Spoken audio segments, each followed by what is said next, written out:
네, 안녕하세요. 반갑습니다. 남경필 목사입니다.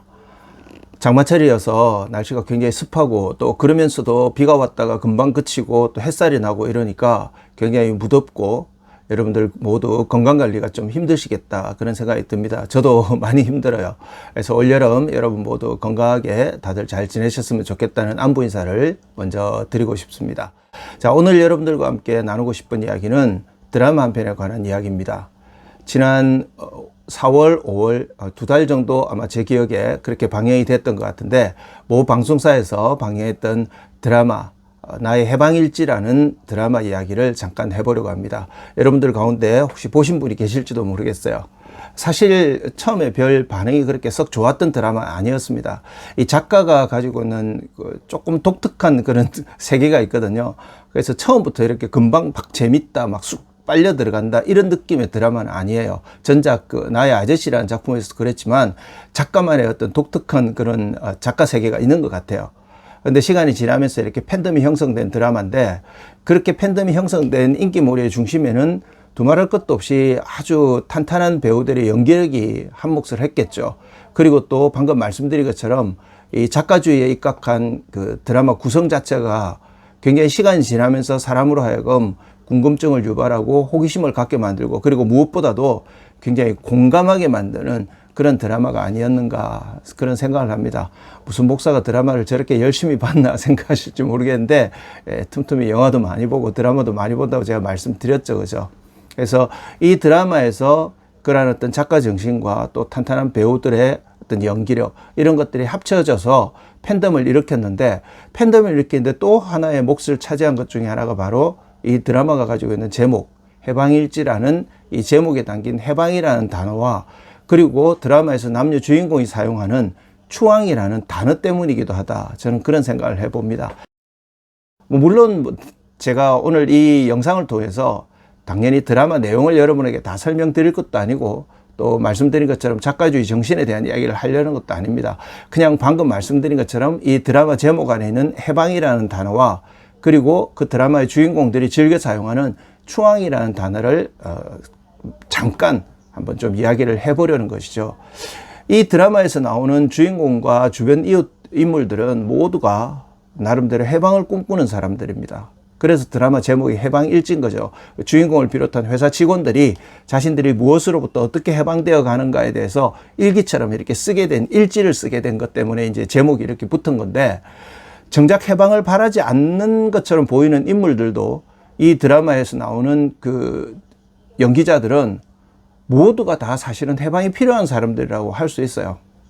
이 드라마의 인물들이 꿈꾸고 바라는 그 해방이 과연 어떻게 이루어져 가는가. 우리로 하여금 이제 그게 궁금하게 만드는 것인데 그러면서 공감하게 되는 것이죠. 아, 나도 무엇인가로부터 해방을 하고 싶은 게 혹시 있지 않은가. 그리고 나는 지금 해방이 필요하지 않은가. 이런 생각들을 많이 하게 되더라고요. 저 같은 경우에도.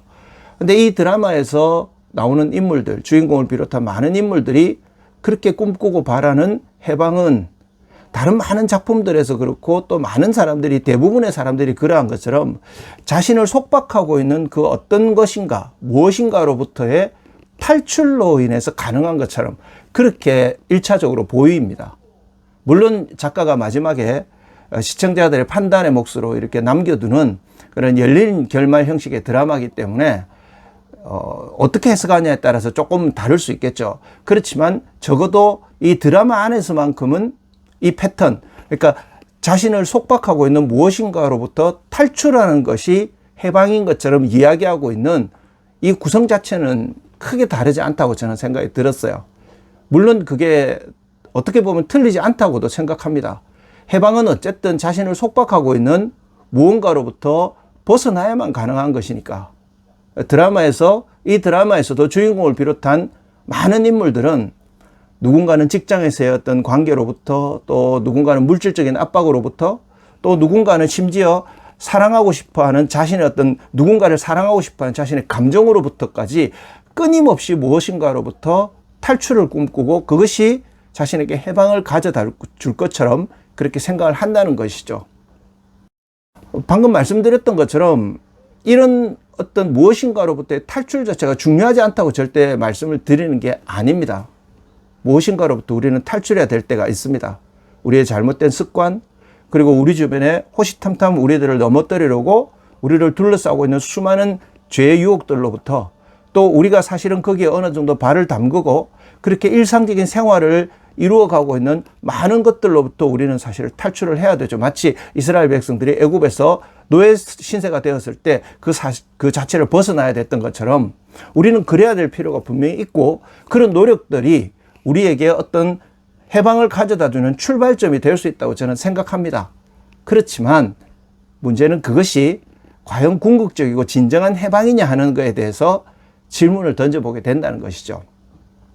개인적인 생각으로 진정한 해방은 다르게 표현하면 진정한 자유가 주어져야 된다고 생각합니다.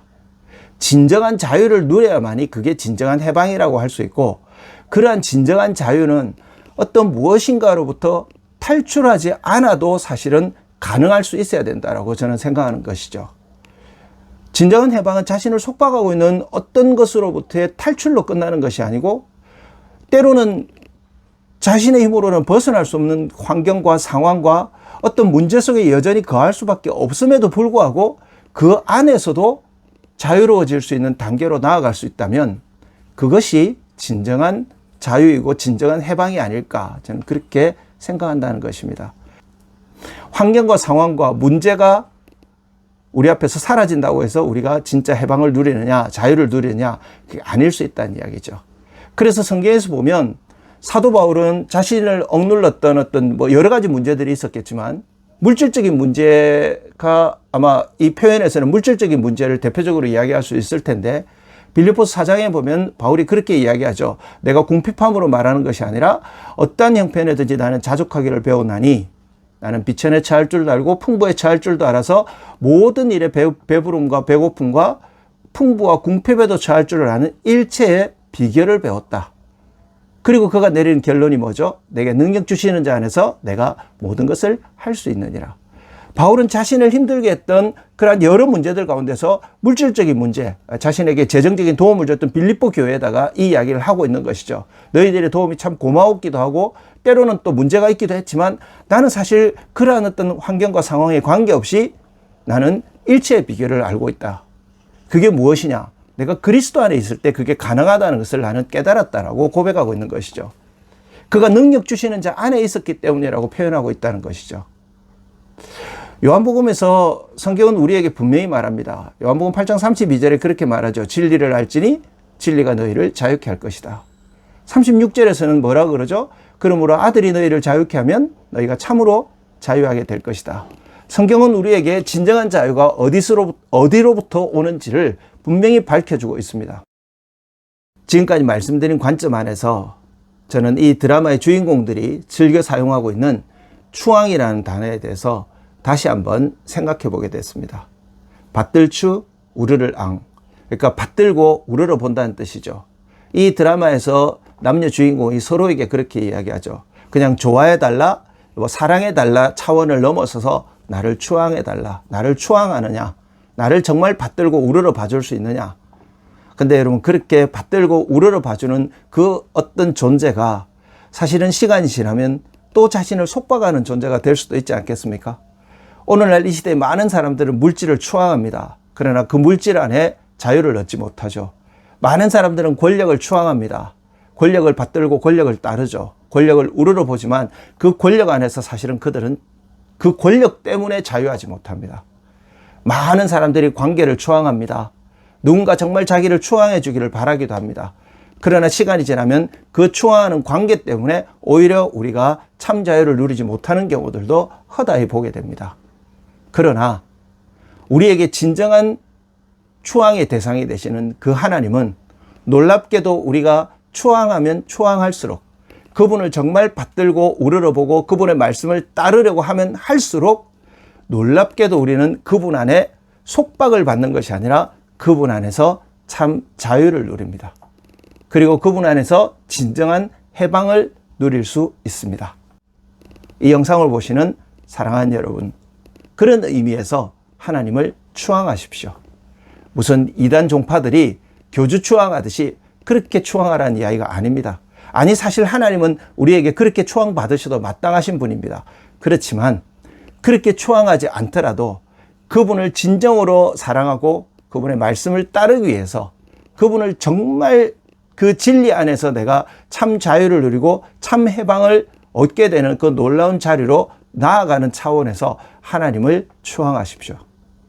그러면 추앙하면 추앙할수록 그 하나님은 저와 여러분들을 진리 안에서 자유케 하실 것이고 참 해방 일지를 주님 오시는 그날까지 써가게 하실 것입니다.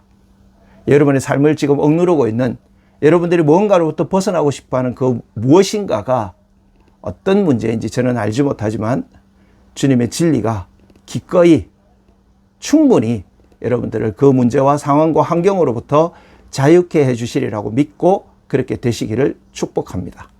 다음 영상에서 또 찾아뵐 때까지 모두 여름 건강하게 잘 보내시기를 기도하겠습니다. 감사합니다.